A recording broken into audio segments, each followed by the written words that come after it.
1999 C230. Right now I'm going to trying to fix the problem with I'll be driving and all of a sudden it'll be misfiring. I have to pull over to start the motor. And then it runs fine. 30 minutes, hour, a couple days later, misfiring again. So I was doing a compression check, and this piece right here, and it connects into your coil pack. So I'm getting a miss on third, so this is third. Yeah, 1, 2, 3, 4. This is 4. So right here, if you look, you guys can see it.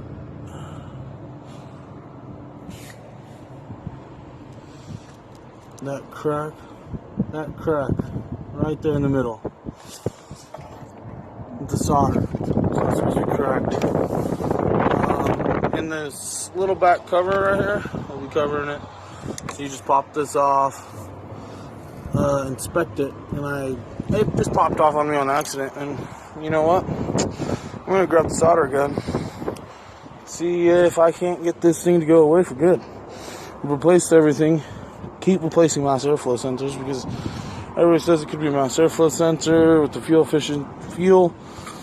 mixture to fuel. So I'm gonna grab a soldering iron, little piece of solder, and throw it on there and see. I can't get this to go away.